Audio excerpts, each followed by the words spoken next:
대한민국에서 가장 높은 곳, 남산이 한눈에 내려다 보이는 평창동의 대저택. 그곳에는 평생을 돈의 성벽을 쌓으며 살아온 인류기업의 창업주 강 회장이 살고 있습니다. 사람들은 그를 백만장자라 부르며 우러러보지만 실상 그가 거처하는 300평의 공간은 지독한 정적으로 가득 찬 화려한 감옥일 뿐입니다. 강 회장은 매일 아침 금으로 장식된 식탁에 홀로 앉아 식어버린 토스트를 씹으며 생각합니다. 내 주위엔 왜 나를 진심으로 걱정하는 사람이 아니라 내가 죽기만을 기다리는 하이에나들 뿐인가. 그의 자식들은 일주일에 한 번 찾아와 안부를 묻는 척하지만 시선은 항상 서재의 금고나 벽에 걸린 수십억 대의 명화에 머물러 있습니다. 강 회장에게 인생은 이제 더 이상 올라갈 곳 없는 절벽 끝과 같습니다.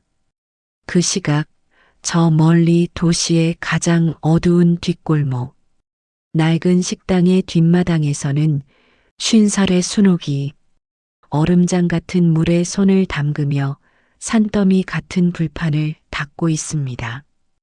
그녀의 인생은 단 한 번도 화창한 적이 없었습니다. 노름꾼 남편이 남기고 간 억대 사채빚은 그녀의 목을 조르는 올가미가 되었고 하나뿐인 딸을 지키기 위해 그녀는 자존심 따위는 진작에 개에게 던져주었습니다. 고무장갑 너머로 스며드는 한기는 뼈마디를 시리게 하지만 그녀를 더 춥게 만드는 건 오늘까지 안 갚으면 내 딸년 얼굴 구경도 못할 줄 알아라며 가래침을 뱉고 간 사채업자들의 협박이었습니다. 순옥은 젖은 손을 앞치마에 대충 닦으며 하늘을 올려다봅니다. 저 멀리 반짝이는 평창동의 불빛들이 마치 다른 세상의 별처럼 보입니다. 같은 하늘 아래 살고 있지만 누구는 금박을 입힌 침대에서 고독을 논하고 누구는 무너져가는 단칸방에서 생존을 구걸합니다. 순옥은 그저 오늘 하루를 무사히 넘기길 기도하며 다시 불판을 잡습니다. 하지만 운명은 잔인하게도 그녀를 벼랑 끝으로 더 밀어넣습니다. 식당 주인이 밀린 월급도 주지 않은 채 야반도주를 해버린 것입니다. 텅 빈 식당 홀에 홀로 남겨진 순옥은 처음으로 하늘을 향해 소리 없는 비명을 지릅니다. 그 무렵 강 회장의 저택에서는 작은 소동이 벌어집니다. 깐깐하기로 소탈한 강 회장의 성격 탓에 새로 들어온 가사도우미가 하루를 버티지 못하고 짐을 싼 것입니다. 노인네가 성격이 괴팍해서 도저히 못 해먹겠네 라는 욕설을 남기고 떠난 뒷모습을 보며 강 회장은 씁쓸한 미소를 짓습니다. 돈으로 사람의 노동은 살 수 있어도 사람의 온기는 살 수 없다는 것을 그는 너무 늦게 깨달았습니다. 주치의는 그에게 심장이 약해져 절대 안정이 필요하다고 경고하지만 그에게 안정을 줄 수 있는 사람은 이 세상 어디에도 없습니다. 절망에 빠진 순옥은 마지막 희망으로 가사도우미 인력사무소를 찾아갑니다. 험한 일도 괜찮으니 잠만 재워줄 수 있는 곳이면 됩니다라고 애원하는 그녀의 눈빛에는 살기 어린 간절함이 서려 있습니다. 사무소 소장은 혀를 차며 말합니다. 강남 재벌가인데 성격이 하도 지랄 맞아서 10명도 넘게 떨려나간 집이 하나 있긴 해. 거기 갈래? 순옥에게는 선택지가 없습니다. 그곳이 지옥이라 해도 사채업자들이 기다리는 길거리보다는 나을 테니까요. 순옥이 강 회장의 저택 대문 앞에 선 그날 마침 장대비가 쏟아졌습니다. 낡은 보따리 하나를 가슴에 품고 비에 젖은 생쥐꼴을 한 순옥이 거대한 철문 앞에 섰을 때 강 회장은 서재 창가에서 그 모습을 지켜보고 있었습니다. 세상의 풍파를 온몸으로 맞고 서 있는 그 여자의 모습이 왠지 모르게 자신의 초라한 내면과 닮았다고 느낀 강 회장. 그는 직접 인터폰을 들고 낮은 목소리로 묻습니다. 거기서 무엇을 바라고 서 있는가? 순옥은 떨리는 목소리로 대답합니다. 바라는 건 없습니다. 그저 비를 피할 지붕 하나와 제가 일할 수 있는 쓸모만 주십시오. 그 대답은 강 회장의 가슴 깊은 곳에 박혀있던 차가운 못을 건드립니다. 돈을 달라는 것도 살려달라는 것도 아닌 그저 쓸모를 달라는 여자의 말에 강 회장은 생전 처음 느껴보는 기묘한 흥미를 느낍니다. 철문이 열리고 순옥이 저택의 대리석 바닥을 밟는 순간 두 사람의 운명은 걷잡을 수 없는 소용돌이 속으로 빨려 들어가기 시작합니다. 백만장자의 고독과 가난한 여자의 절박함이 만난 이 공간에서 앞으로 벌어질 일이 단순한 고용관계에 그치지 않을 것임을 두 사람은 직감적으로 깨닫습니다. 이것은 누군가에게는 구원이고 누군가에게는 파멸의 시작이 될 금지된 욕망의 서막이었습니다. 강 회장이 말했습니다. 이 집엔 규칙이 많네. 첫째는 묻지 않는 것이고 둘째는 탐내지 않는 것이야. 자네 할 수 있겠나? 순옥은 대답했습니다. 회장님, 저는 탐낼 정신도 물어볼 여유도 없습니다. 그저 오늘 제가 닦아야 할 바닥이 어디인지만 알려주십시오. 평창동 저택의 밤은 낮보다 훨씬 위험하고 은밀합니다. 강 회장은 서재의 무거운 암막 커튼 뒤에서 홀로 독주를 들이키며 끓어오르는 공허함을 달래고 있었습니다. 그때 노크 소리도 없이 문이 열리며 순옥이 들어옵니다. 그녀의 손에는 따뜻한 우유 한 잔이 들려 있지만 그녀의 눈빛은 이미 가사도우미의 그것이 아니었습니다. 빗물에 젖어 살짝 젖은 순옥의 머리카락과 얇은 가디건 너머로 비치는 그녀의 굴곡은 강 회장의 흐릿한 시야를 단번에 일깨웁니다. 강 회장은 취기에 섞인 거친 숨을 내뱉으며 순옥을 빤히 바라봅니다. 수십 년간 수많은 여자를 거쳤지만 이토록 천박하지 않으면서도 야성적인 생명력을 가진 여자는 처음이었습니다. 순옥은 말없이 다가와 강 회장의 손에 든 독주잔을 앗아갑니다. 손가락 끝이 강 회장의 거친 손등을 스칠 때 두 사람 사이에는 찌릿한 전류가 흐릅니다. 강 회장은 그 찰나의 접촉에 본능적으로 순옥의 손목을 낚아챕니다. 70대 노인의 것이라고는 믿기지 않는 힘이 순옥을 자신의 품 안으로 끌어당깁니다. 순옥의 숨결이 강 회장의 턱 밑에 닿고 강 회장의 코끝에는 순옥의 몸에서 배어나온 진한 비누 향과 채취가 뒤섞여 스며듭니다. 정적만이 흐르는 서재에서 두 사람의 심장 박동 소리가 마치 하나의 메트로놈처럼 박자를 맞추기 시작합니다. 강 회장은 떨리는 손으로 순옥의 젖은 머리카락을 귀 뒤로 넘기며 그녀의 깊은 눈동자를 응시합니다. 그 눈 안에는 연민도 충성도 아닌 오직 한 남자로서 자신을 갈구하는 여자의 원초적인 욕망이 이글거리고 있었습니다. 강 회장은 순옥의 허리를 감싸 안으며 그녀의 귓가에 낫고 은밀하게 속삭입니다. 자네, 이 성문이 열리면 다시는 나갈 수 없다는 걸 아는가? 순옥은 피하지 않고 강 회장의 목을 팔로 감싸며 그의 입술 근처까지 얼굴을 가까이 합니다. 그녀의 눈빛은 이미 금지된 선을 넘기로 작정한 듯 도발적입니다. 순옥은 강 회장의 가슴팍에 손을 얹고 그 안에서 요동치는 심장의 진동을 느끼며 대답합니다. 회장님, 저를 도우미로 들인 건 당신이지만 지금 이 방의 문을 잠그는 건 저입니다. 두 시니어의 사랑은 20대의 불장난보다 훨씬 묵직하고 치명적입니다. 강 회장은 순옥의 목선을 따라 내려가는 뜨거운 시선으로 그녀를 탐닉하고 순옥은 강 회장의 주름진 손마디를 하나하나 만지며 그가 살아온 세월의 무게를 몸으로 받아들입니다. 누구 하나 먼저랄 것 없이 서로의 체온을 탐하며 이들은 사회적 지위와 나이라는 껍데기를 하나씩 벗어 던집니다. 서재의 조명이 낮게 깔리고 두 사람의 그림자가 대리석 바닥 위에서 하나로 뒤엉키며 저택의 금기는 산산조각이 납니다.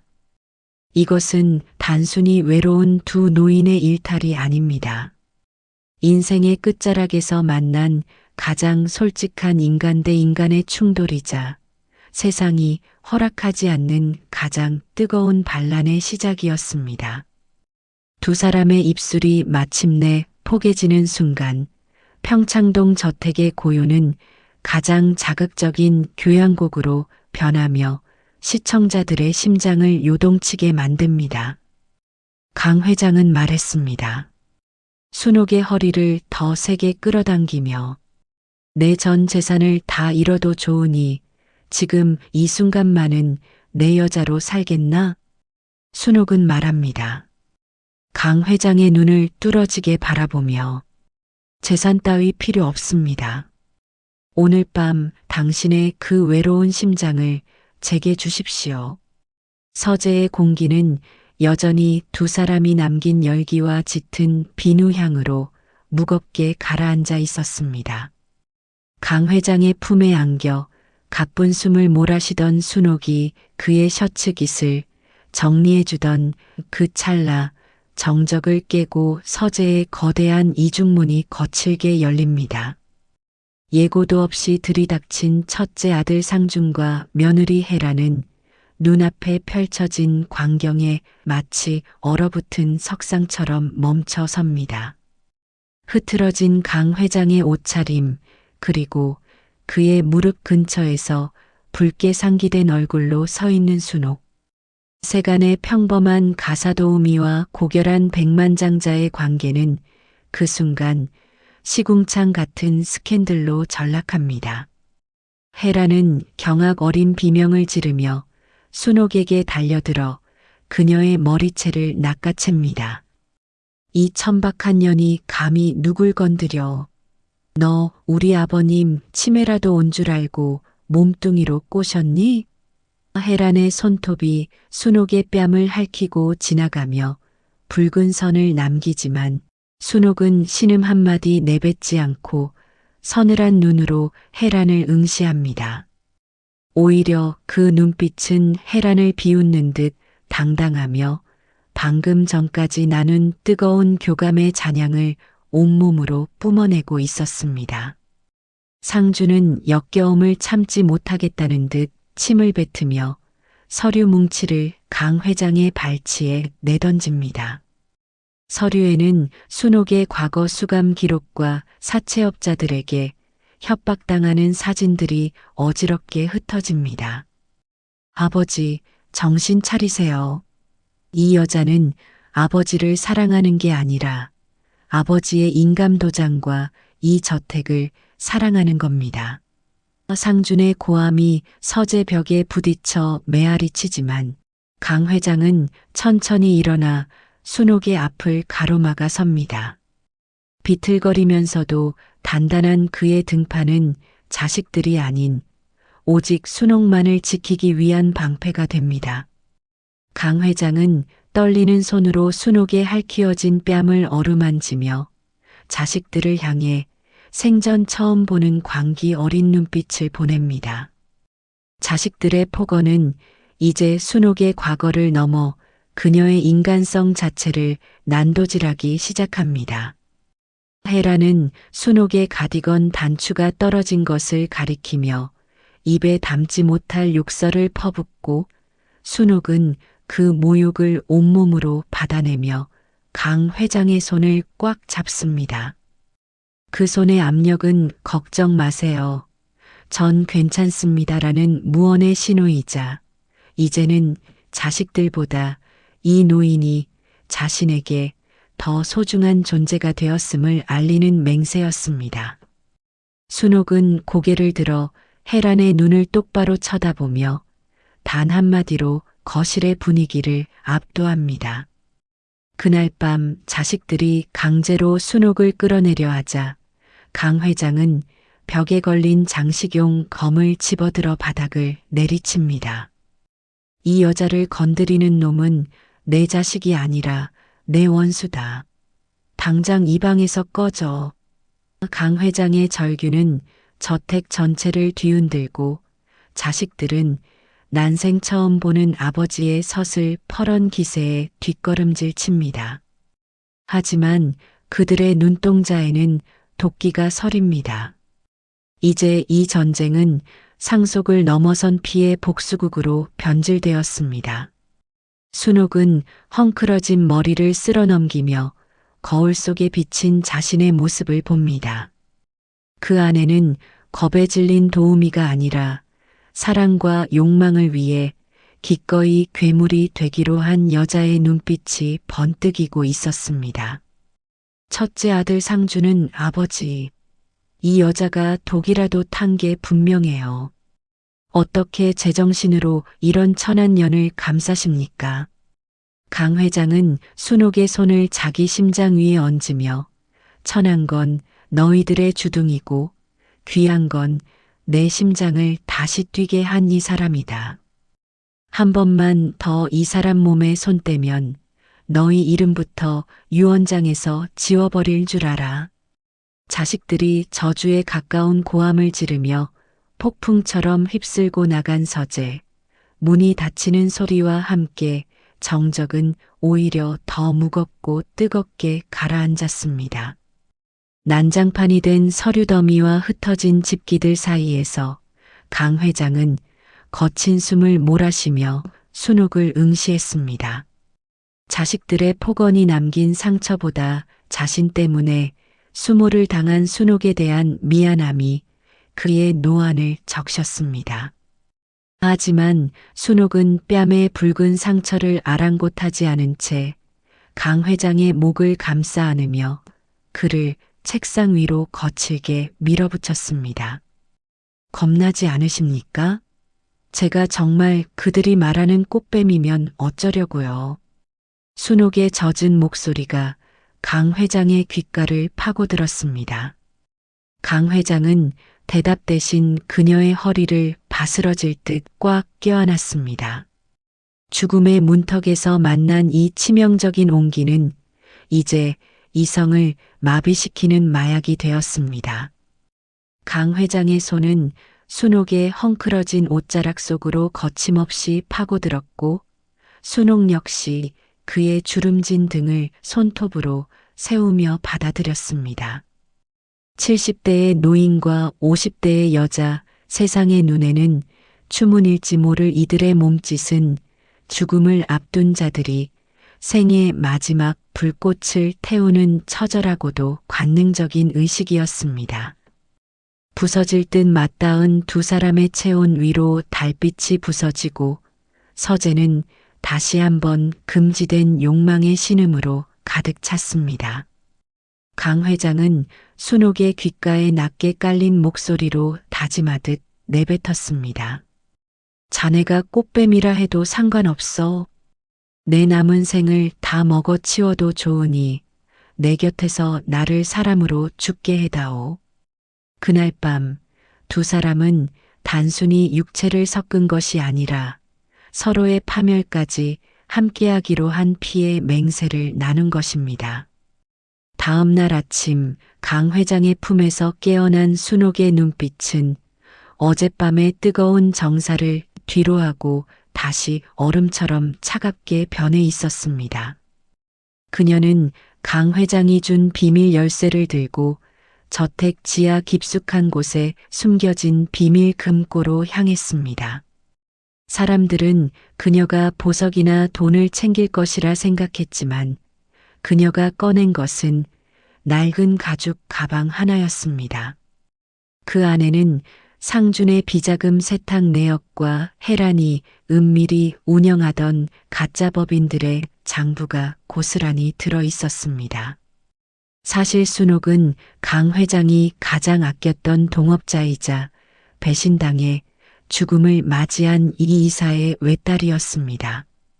강 회장은 뒤늦게 그 사실을 알고 죄책감에 그녀를 찾았고 두 사람은 자식들의 탐욕을 척결하기 위해 이 가사도움이라는 완벽한 연극을 기획했던 것입니다. 그러나 기획된 만남 속에 예상치 못한 욕망이라는 변수가 끼어들었고 이제 순옥의 복수는 아버지의 원수를 갚는 것을 넘어 자신을 여자로 만들어준 강 회장을 지키기 위한 전쟁으로 변모했습니다. 순옥은 가장 먼저 혜란을 타겟으로 삼았습니다. 혜란이 순옥의 과거를 캐기 위해 만났던 사채업자들은 사실 순옥이 미리 매수해둔 인물들이었습니다. 혜란이 그들에게 건넨 거액의 수표는 고스란히 녹취와 영상으로 기록되어 공갈 협박 및 교사죄의 증거가 되었습니다. 순옥은 우아하게 차를 마시며 거실로 혜란을 불러냈습니다. 어제의 기세는 어디 갔는지 당황하는 혜란 앞에 순옥은 어젯밤 강 회장과 나눈 정사의 흔적인 듯 목에 선명하게 남은 붉은 자국을 보이며 서류를 내밀었습니다. 사모님, 법정에 서면 제가 꽃뱀인지 아니면 당신이 살인 공모자인지 세상이 알게 되겠죠. 순옥의 차가운 미소에 혜란의 잔이 바닥에 떨어져 산산조각 났습니다. 상준 역시 자신의 횡령 자금이 이미 순옥의 손을 거쳐 사회환원재단으로 흘러갔다는 사실을 깨닫고 경악했습니다. 자식들이 도우미년이라 무시하며 짓밟았던 여자는 사실 그들의 목숨줄을 쥐고 흔드는 저승사자였습니다. 순옥은 저택의 모든 하인 앞에서 혜란의 뺨을 세차게 후려쳤습니다. 어제 자신이 당했던 것의 수천 배에 달하는 모욕이었습니다. 이 집의 주인은 이제 나야. 나를 꽃뱀이라 부르고 싶으면 불러. 대신 이 성에서 나갈 때는 빈손으로 나가게 될 거야. 순옥의 선포와 함께 강 회장이 서재문을 열고 나와 그녀의 어깨를 감싸 안았습니다. 자식들의 절규와 비명이 저택을 가득 채웠지만 두 사람은 오직 서로의 눈만을 바라보며 이 통쾌한 복수의 서막을 즐겼습니다. 혜란은 이 미친년아, 내가 감히 누굴 가르쳐, 이거나. 이에 순옥은 혜란의 머리채를 휘어잡으며 낮게 사모님, 목소리 좀 낮춰요. 아직 보여줄 게 산더미니까. 당신이 낳은 자식들 학교에 이 영상이 돌면 어떻게 될지 궁금하지 않아?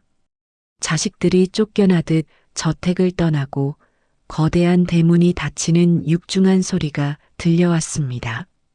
승리의 정적 뒤에 남은 것은 폭풍이 지나간 자리의 고요함, 그리고 서로의 거친 숨소리뿐이었습니다. 강 회장은 거실 한복판에 우두커니 서 있는 순옥의 등을 바라보았습니다. 방금 전 며느리 혜란의 뺨을 때리던 그 서늘한 손이 이제는 가늘게 떨리고 있었습니다. 강 회장은 천천히 다가가 순옥의 떨리는 어깨를 감싸 안았습니다. 그의 손이 닿자마자 순옥은 용수철처럼 몸을 돌려 강 회장의 품바구니로 파고들었습니다. 그녀는 강 회장의 고급 실크 셔츠를 구기듯 움켜잡으며 그의 가슴팍에 얼굴을 묻었습니다. 승리의 카타르시스 뒤에 찾아온 것은 언제 이 행복이 신기루처럼 사라질지 모른다는 시니어 특유의 절박한 불안함이었습니다. 강 회장은 순옥의 턱을 들어 올려 그녀의 젖은 눈동자를 응시했습니다. 그의 손길은 투박했지만 그 안에는 평생을 돈과 권력 속에 살며 잃어버렸던 원초적인 갈망이 소용돌이치고 있었습니다. 무서운가? 아니면 허무한가? 강 회장의 낮은 물음에 순옥은 대답 대신 그의 목줄기를 입술로 물어뜯듯 가져다 댔습니다. 그것은 사랑보다는 각인에 가까운 행위였습니다. 두 사람은 누가 먼저랄 것도 없이 서로의 옷을 벗겨내며 강 회장의 침실로 향했습니다. 조명이 꺼지지 않은 방 환한 빛 아래서 드러난 서로의 육체는 젊은 날의 탄력은 잃었을 지언정 삶의 굴곡이 새겨진 숭고한 지도와 같았습니다. 강 회장은 순옥의 등줄기를 따라 흐르는 세월의 흔적을 손끝으로 더듬었고 순옥은 강 회장의 가슴에 남은 수술 자국과 검버섯 위로 뜨거운 눈물을 흘리며 입을 맞췄습니다. 침대 위에서 뒤엉킨 두 사람의 몸짓은 거칠고도 애절했습니다. 강 회장은 순옥의 허리를 으스러질 듯 껴안으며 그녀의 귓가에 짐승 같은 신음을 뱉어냈습니다. 내 전 재산을 다 태워서라도 지금 이 순간을 영원히 멈추고 싶어. 순옥은 강 회장의 목을 팔로 감싸 안고 그의 등 뒤로 손톱 자국을 깊게 새겼습니다. 세상이 말하는 주책도 노욕도 아니었습니다. 그것은 내일이 없는 사람들이 오늘 밤 서로의 영혼에 낙인을 찍는 최후의 몸부림이었습니다. 땀방울이 뒤섞이고 서로의 체온이 임계점에 다다랐을 때 순옥은 강 회장의 눈을 똑바로 바라보며 속삭였습니다. 회장님, 아니 나의 남자. 당신을 무너뜨리려는 자들은 내가 다 지옥으로 보낼게요. 그러니 당신은 내 품 안에서만 늙어가세요. 절정의 순간 두 사람은 서로의 이름을 나지막이 부르며 하나가 되었습니다. 화려한 샹들리의 불빛 아래 백만장자와 가사도움이라는 껍데기는 완전히 타버리고 오직 서로의 온기 없이는 살 수 없는 고독한 두 남녀만이 남았습니다. 하지만 이 뜨거운 밤의 끝에는 자신들의 안락한 성을 무너뜨리러 오는 자식들의 더 잔인한 음모가 기다리고 있다는 사실을 그들은 아직 알지 못했습니다. 어젯밤의 열기가 채 식지 않은 침실. 강 회장은 순옥의 살결을 느끼며 생전 처음 느껴보는 평온한 아침을 맞이하는 듯 했습니다. 하지만 운명은 잔인하게도 그 평화를 허락하지 않았습니다. 거칠게 몰아치는 심장 소리에 잠에서 깬 강 회장이 가슴을 부여잡으며 고통스럽게 신음했고 그 소리에 놀라 일어난 순옥이 그를 붙잡았을 때 강 회장의 눈동자는 이미 초점을 잃고 있었습니다. 회장님, 정신 차리세요.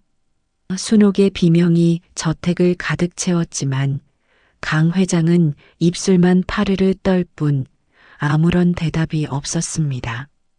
그리고 그 순간 마치 기다렸다는 듯 저택의 현관문이 부서질 듯 열리며 경찰과 의료진 그리고 승리의 미소를 띤 자식들이 들이닥쳤습니다. 강 회장이 응급실로 실려가기 무섭게 상중과 헤라는 법원에서 받아온 접근금지 가처분 서류를 순옥의 얼굴에 던졌습니다. 이 꽃뱀년아, 이제 내 세상은 끝났어. 아버지를 약물로 세뇌하고 재산을 가로채려 한 혐의로 널 고소했다. 헤란의 서슬 퍼런 목소리가 거실을 울렸습니다. 순옥은 강 회장의 곁을 지키려 발버둥 쳤지만 건장한 경호원들에 의해 대리석 바닥으로 내동댕이 쳐졌습니다. 하지만 자식들의 진짜 무기는 따로 있었습니다. 혜란이 휴대전화를 꺼내 영상 하나를 재생했습니다. 화면 속에는 순옥의 유일한 삶의 이유인 딸 지혜가 겁에 질린 채 창고 의자에 묶여 있었습니다. 내 딸 목숨값이 이 저택보다 비쌀까? 선택해 지금 당장 모든 상속 포기 각서에 사인하고 이 집에서 영원히 사라질지 아니면 딸의 시신을 받게 될지. 순옥은 온몸의 피가 거꾸로 솟는 기분이었습니다. 어젯밤 강 회장과 나누었던 그 뜨거웠던 약속들이 딸의 목소리 앞에서 힘없이 바스러졌습니다. 자식들은 강 회장이 쓰러진 틈을 타 가장 비열하고 확실한 방법으로 순옥의 목을 조여온 것입니다. 순옥은 비에 젖은 채 저택 밖으로 쫓겨났습니다. 어제까지만 해도 그녀를 사모님이라 부르던 하인들은 자식들의 눈치를 보며 차갑게 시선을 돌렸습니다. 차가운 빗속에서 무릎을 꿇은 순옥은 처절하게 울부짖었습니다.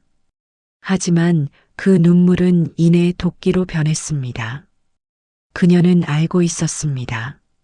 여기서 물러나면 딸도 잃고 병상에서 죽어가는 강 회장도 자식들의 손에 비참하게 생을 마감하게 될 것이라는 사실을요. 순옥은 진흙탕 묻은 손을 꽉 쥐며 일어섰습니다. 그녀는 자식들이 생각하는 것처럼 단순히 돈을 노린 가녀린 도우미가 아니었습니다. 순옥은 어둠 속에서 누군가에게 전화를 걸었습니다. 그것은 강 회장이 비밀리에 전해준 자식들조차 모르는 최후의 조력자였습니다. 사냥개들을 준비해. 이제부터 인간의 탈을 쓴 짐승들을 사냥할 거니까. 순옥의 눈빛은 이제 사랑에 빠진 여자가 아닌 새끼를 지키기 위해 적의 목덜미를 물어뜯으려는 암사자의 그것으로 변해 있었습니다. 병실에서 사투를 벌이는 백만장자와 빗속에서 복수를 다짐하는 가사도우미. 두 사람의 금지된 욕망은 이제 자식들의 탐욕과 정면으로 충돌하며 평창동 저택이 생긴 이래 가장 잔인하고 뜨거운 피의 전쟁으로 치닫기 시작했습니다. 혜란이 말했습니다. 애미라는 여자가 참 독하네. 딸이 죽어가는데도 그 유언장 한 장을 못 놓겠어? 순옥은 빗물 섞인 웃음을 터뜨리며 사모님, 착각하지 마. 내가 원하는 건 유언장이 아니야. 당신들이 가진 그 잘난 목숨이지. 내 딸 털끝 하나라도 건드리면 당신들 장례식은 내가 직접 치러줄게. 폭우가 쏟아지는 평창동 외곽의 낡은 공중전화 박스. 순옥은 온몸이 젖어 떨리면서도 눈빛만은 형형하게 빛나고 있었습니다. 그녀가 전화를 건 상대는 과거 강 회장에게 은혜를 입고 자취를 감췄던 전직 정보기관 출신의 백 실장이었습니다. 회장님이 쓰러지셨고 지혜가 잡혔어요. 이제 창고에 넣어둔 사냥개들을 풀어야 할 때입니다. 순옥의 낮은 목소리가 빗소리를 뚫고 울려 퍼졌습니다. 그녀는 빗물을 훔치며 자식들이 장악한 저택의 불빛을 매섭게 노려보았습니다. 상준과 헤라는 승리의 도취에 저택의 금고를 열며 축배를 들고 있었습니다. 그 천한년 딸 목숨 앞엔 장사 없지. 헤라는 순옥이 남기고 간 다이아몬드 목걸이를 자신의 목에 걸어보며 비릿하게 웃었습니다. 하지만 그들이 모르는 사실이 있었습니다. 순옥이 저택을 나설 때 흘린 눈물은 공포가 아니라 자식들을 안심시키기 위한 완벽한 연기였다는 것을요. 순옥은 백 실장의 팀과 합류하여 지혜가 감금된 위치를 실시간으로 추적하기 시작했습니다. 혜란이 지혜를 납치할 때 사용한 사채업자들은 사실 과거 순옥이 밑바닥을 구를 때 목숨을 구해준 적이 있는 자들이었습니다. 그들은 이미 순옥에게 매수되어 혜란의 일거수일투족을 보고하고 있었습니다. 순옥은 지혜가 무사하다는 확인을 받자마자 자식들의 숨통을 끊어놓을 경제적 사형 선고를 집행합니다. 순옥은 강 회장이 미리 위임해둔 비밀 계좌와 주식 의결권을 행사하여 상준이 주력으로 밀던 신사업의 자금줄을 한순간에 동결시켰습니다. 안방에서 승리를 자축하던 상준의 휴대폰이 빗발치기 시작합니다. 상무님, 투자자들이 전부 자금을 회수하겠답니다. 회장님, 인감이 찍힌 위임장이 도착했어요. 상준의 얼굴이 순식간에 흑빛으로 변했습니다. 쓰러진 아버지가 움직일 리 없는데 누군가 배후에서 자신들의 목을 조르고 있다는 공포가 엄습했습니다. 그 시각 순옥은 지혜가 갇힌 창고의 문을 부수고 들어갔습니다. 딸을 품에 안은 순옥의 눈에는 눈물 대신 살벌한 살기가 서렸습니다. 그녀는 지혜를 안전한 곳으로 피신시킨 뒤 다시 저택으로 향했습니다. 이번에는 가사도우미의 앞치마가 아닌 강 회장이 가장 아꼈던 붉은색 실크 드레스를 입고 있었습니다. 저택의 거대한 대문을 다시 열고 들어서는 순옥의 모습은 마치 지옥에서 돌아온 여왕 같았습니다. 금고 앞에서 허둥대던 상준과 혜란은 귀신을 본 듯 자리에 얼어붙었습니다. 순옥은 그들 앞에 상준의 횡령 증거와 혜란의 납치 사주 녹취록이 담긴 태블릿을 던졌습니다. 내 딸 건드린 대가는 내 놈들의 목숨으로도 부족할 거야. 이제부터 너희가 가진 모든 것들을 하나씩 부숴줄게. 기대해. 순옥은 강 회장의 침실로 걸어가 그의 빈자리를 어루만졌습니다. 그리고 자식들을 향해 마지막 경고를 날립니다. 아버지가 깨어나길 빌지 마. 그분이 깨어나시면 너희는 감옥이 아니라 무덤으로 가게 될 테니까. 이제 평창동 저택은 욕망의 배설지가 아니라 순옥이 설계한 거대한 덫이 되어 자식들을 서서히 압사시키기 시작했습니다. 상준이 소리칩니다. 너 정체가 뭐야? 단순한 도우미년이 어떻게 이런 일을 해? 순옥은 상준의 멱살을 잡고 차갑게 속삭이며 내가 말했지. 당신 아버지를 무너뜨리려는 자들은 내가 지옥으로 보낸다고. 그 첫 번째 순서가 바로 당신들이야. 붉은 드레스를 입은 순옥이 저택의 대리석 홀에 섰을 때 집안의 공기는 서늘하게 얼어붙었습니다. 지혜를 무사히 구출했다는 백 실장의 신호가 도착하자 순옥은 더 이상 망설일 이유가 없었습니다. 그녀는 거실 한복판에 놓인 강 회장의 전용 의자에 깊숙이 몸을 묻고 앉아 허둥대는 상준과 혜란을 내려다보았습니다. 그 모습은 마치 성을 되찾은 여왕의 귀환과도 같았습니다. 이게 무슨 짓이야? 당장 그 자리에서 내려와. 상준이 삿대질하며 고함을 쳤지만 순옥은 우아하게 다리를 꼬며 비웃음을 날렸습니다. 그녀의 손가락 끝에는 강 회장의 인감 도장이 아닌 자식들의 치명적인 약점이 담긴 USB가 들려 있었습니다. 순옥은 저택의 대형 스크린을 켰습니다. 화면에는 혜란이 지혜를 납치하기 위해 사채업자들과 은밀히 거래하는 영상과 상준이 회사의 공금을 빼돌려 해외 카지노에서 탕진하는 CCTV 화면이 선명하게 흘러나왔습니다. 이게 내일 아침 뉴스 데스크에 나간다면 당신들이 그토록 지키고 싶어 했던 백만장자의 자식이라는 명예는 어떻게 될까? 순옥의 목소리는 낮았지만 칼날처럼 날카로웠습니다. 헤라는 미친 듯이 스크린으로 달려들어 선을 뽑으려 했으나 이미 저택은 순옥이 매수한 보안팀에 의해 완전히 장악된 상태였습니다. 순옥은 무릎을 꿇고 비는 상준의 머리 위로 위스키를 천천히 부었습니다. 돈으로 사람을 살 수 있다고 믿었지? 맞아. 돈은 힘이 있지. 그런데 그 돈이 이제 너희를 향한 총구가 됐어. 그때 병원에 있던 조력자에게서 긴박한 연락이 왔습니다. 강 회장의 의식이 돌아오기 시작했다는 소식이었습니다.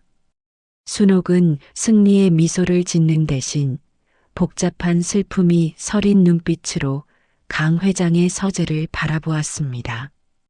그녀는 자식들을 향해 마지막 판결을 내립니다. 너희가 저지른 죄의 대가는 법이 치르게 할 거야. 하지만 지혜를 건드린 죄는 내가 직접 묻겠어. 순옥은 그들의 상속권을 완전히 박탈하는 서류와 함께 그동안 저지른 비리에 대한 자백서에 서명을 강요했습니다. 사인해. 그러면 목숨줄은 붙여주지. 아니면 지금 당장 경찰차 소리를 듣게 될 거야. 공포에 질린 상준과 헤라는 손을 떨며 서류에 서명했습니다. 평생을 갑으로 살아온 그들이 한낱 가사도움이라 무시했던 여자 앞에서 비참하게 무너져 내리는 순간이었습니다. 하지만 순옥의 마음 한구석에는 여전히 뜨거운 불꽃이 일렁이고 있었습니다. 어둠 속에서 자신을 안아주던 강 회장의 온기, 그리고 그를 지키기 위해 기꺼이 악녀가 되었던 지난 밤들. 그녀는 자식들을 저택 밖으로 거칠게 내던진 뒤 강 회장이 있는 병원으로 향했습니다. 화려한 드레스 자락을 휘날리며 병원 복도를 달리는 그녀의 눈에는 뜨거운 눈물이 고였습니다. 이제 복수는 끝났고 남은 것은 오직 한 남자와의 시린 약속뿐이었습니다. 헤라는 제발 살려줘. 지혜는 무사하잖아. 내가 잘못했어. 순옥은 헤란의 턱을 들어 올리며 살려달라고? 당신들이 우리 아버지를 죽음으로 몰아넣고 지혜를 창고에 가둘 때 그 애도 그렇게 빌었어. 이제 당신들이 그 지옥을 맛볼 차례야. 자식들을 차가운 길바닥으로 내몰고 병원에 도착한 순옥은 화려한 레드 드레스가 무색할 만큼 초라하게 떨고 있었습니다. 중환자실의 기계적인 비푸음만이 정적을 깨는 복도 끝에서 순옥은 거칠게 숨을 몰아쉬며 강 회장의 침상 곁으로 다가갔습니다.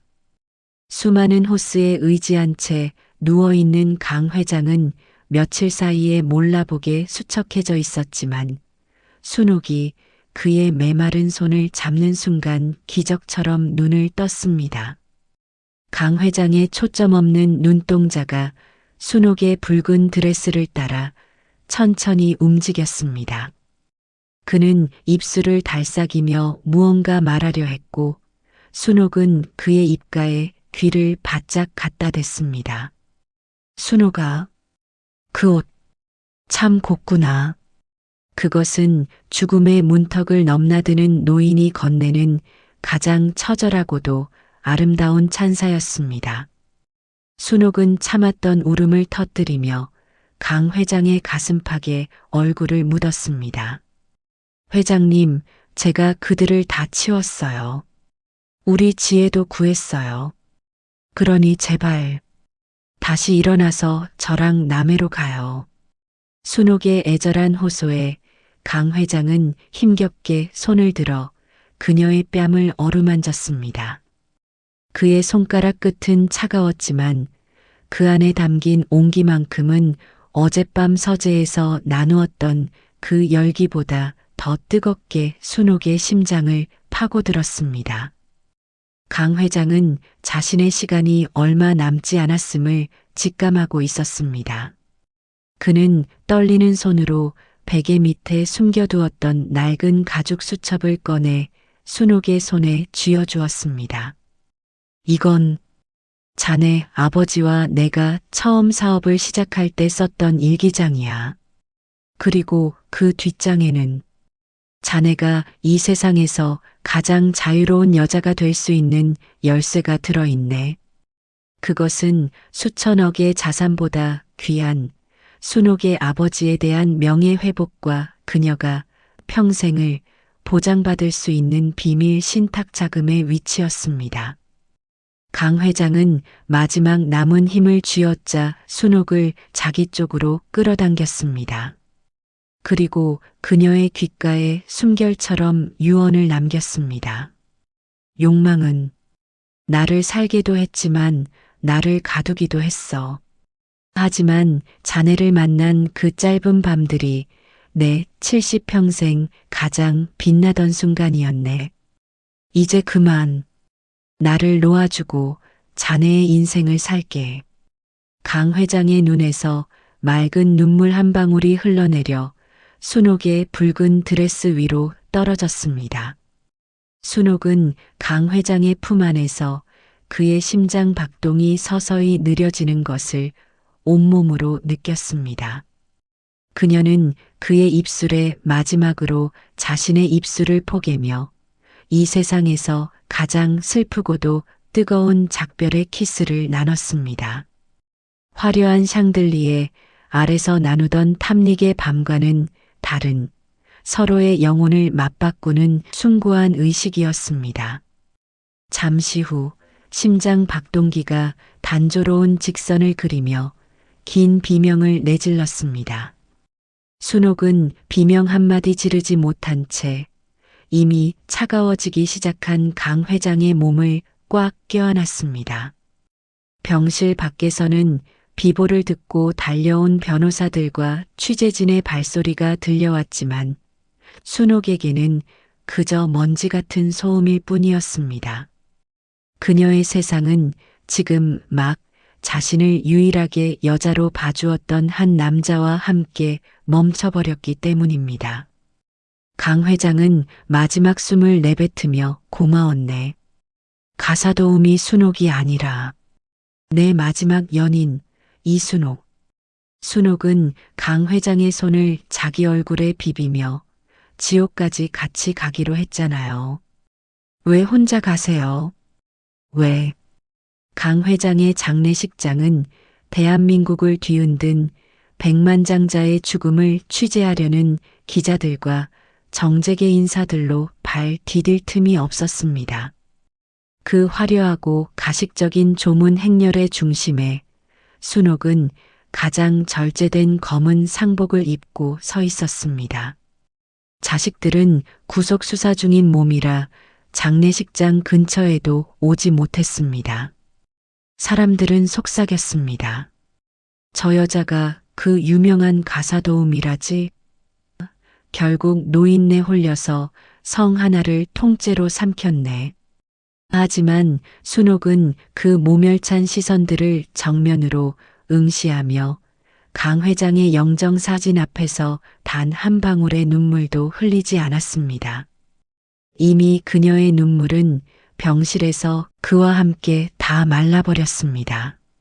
장례가 끝나자마자 상준과 헤라는 변호사를 대동해 최후의 발악을 시작했습니다. 유 원장 무효 소송과 성추행 방조 혐의를 들이밀며 순옥을 법의 단두대로 보내려 혈안이 되었습니다. 하지만 순옥은 강 회장이 남긴 수첩 속의 열쇠를 꺼내 들었습니다. 그것은 돈이 아니라 자식들이 기업을 경영하며 저질렀던 분식회계와 정관계 로비의 결정적인 증거들이 담긴 비밀 장부였습니다. 순옥은 자식들의 변호인단이 모인 자리에서 그 장부들을 테이블 위로 툭 던졌습니다. 나를 감옥에 보내고 싶으면 보내세요. 대신 당신들의 의뢰인들은 대한민국 역사상 가장 추악한 경제사범으로 기록되어 무기징역을 살게 될 겁니다.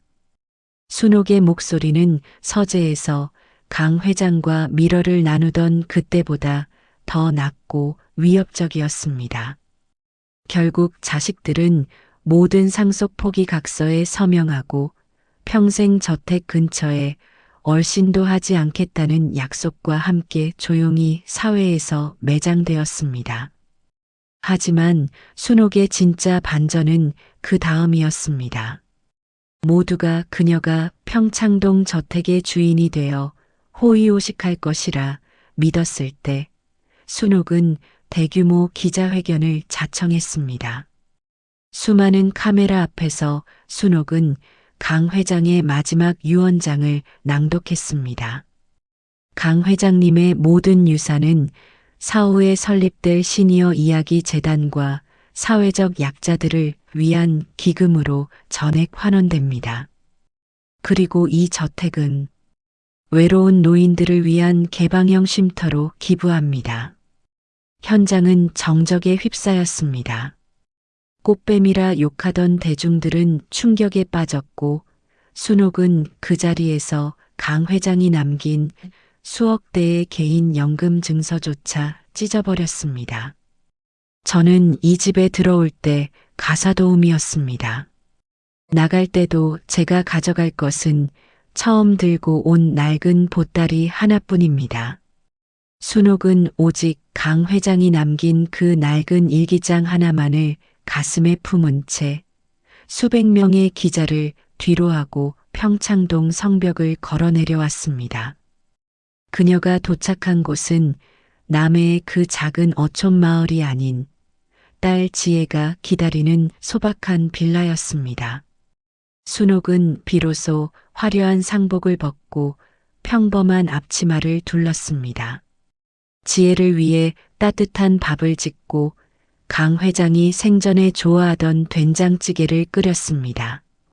저 멀리 평창동 성벽 너머로 해가 저물 때 순옥은 창밖을 보며 강 회장에게 작게 속삭였습니다. 회장님, 이제야 당신이 가르쳐준 진짜 자유가 뭔지 알 것 같아요. 돈보다 뜨거웠던 당신의 온기. 그것만 있으면 충분해요. 순옥의 홀로 썩이는 화려한 백만장자의 아내가 아닌 자신의 존엄을 지켜낸 한 인간의 승리였습니다.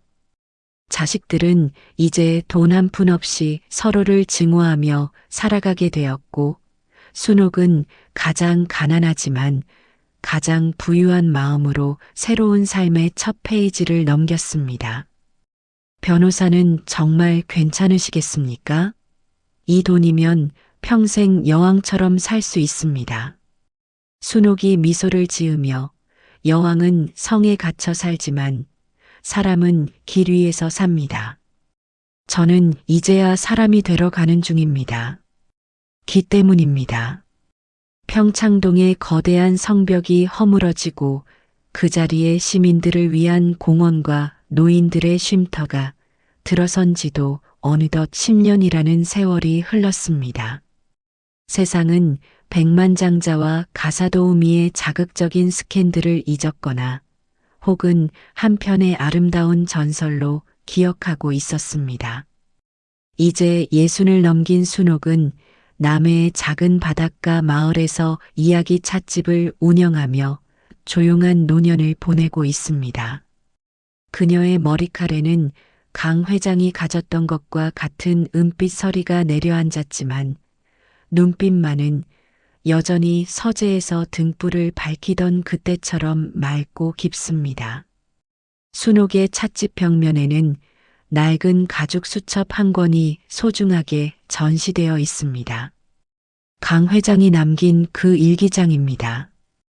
순옥은 매일 아침 찻집의 바닥을 닦으며 강 회장과 나누었던 뜨거운 밤과 처절했던 투쟁의 기억들을 반추합니다. 자식들의 탐욕에 맞서 괴물이 되어야 했던 시간들, 그리고 그 어둠 속에서 유일한 등불이 되어주었던 한 남자의 체온. 이제 그 기억들은 고통이 아니라 순옥이 남은 생을 버티게 하는 단단한 뿌리가 되었습니다. 구속되었던 자식들은 오랜 수감 생활 끝에 가석방되었지만 그들을 기다리는 것은 아무것도 없었습니다. 상주는 무연고 노인 요양원에서 자신이 그토록 무시했던 가사도우미들의 도움 없이는 하루도 살 수 없는 처지가 되었고, 헤라는 지방의 어느 시장통에서 박스를 주우며 연명한다는 소식이 들려왔습니다. 그들이 평생을 바쳐 쫓았던 돈이라는 신기루는 사라졌고 그 자리에 남은 것은 비참한 고독뿐이었습니다. 순옥은 그 소식을 듣고 잠시 눈을 감았지만 증오 대신 깊은 연민의 기도를 올렸습니다. 그녀는 이미 용서를 넘어선 평온의 단계에 도달해 있었기 때문입니다.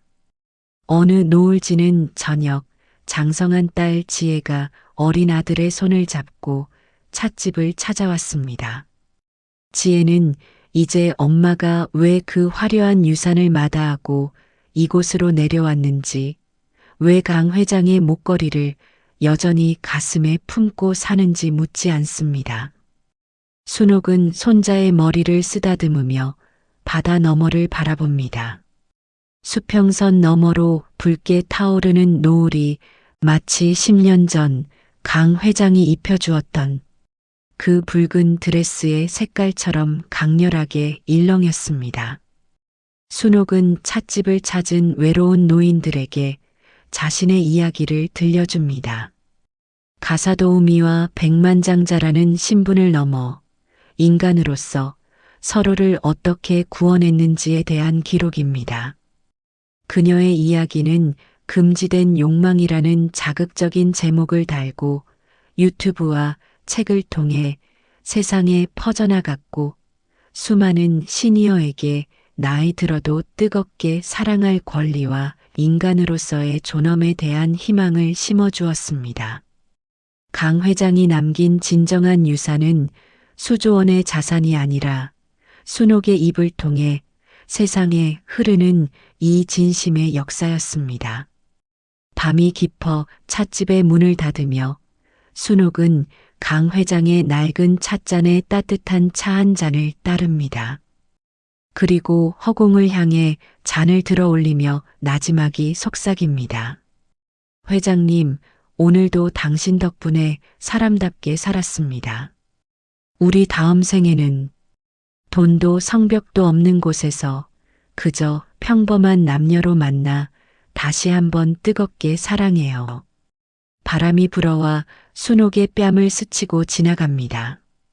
그것은 강 회장이 보낸 영원한 미러이자 고단했던 그녀의 삶에 건네는 마지막 위로였습니다.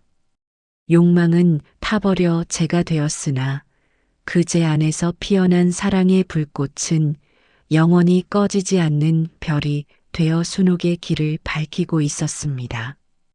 백만장자의 마지막 연인이자 가장 당당했던 가사도우미 이순옥. 그녀의 이야기는 그렇게 전설이 되어 바다 깊은 곳으로 스며들었습니다. 사람들은 묻습니다. 그 밤들이 후회되지 않느냐고. 저는 대답합니다. 그 밤들이 없었다면 제 인생은 차가운 대리석 바닥 같았을 거라고. 사랑하세요. 마치 내일이 없는 것처럼. 그것이 우리가 이 세상에 남길 유일한 유산입니다. 지금까지 시청해 주셔서 진심으로 감사합니다. 구독과 좋아요는 제게 큰 힘이 됩니다. 항상 행복한 하루하루 되십시오. 이상 주름의 고인 사연이었습니다.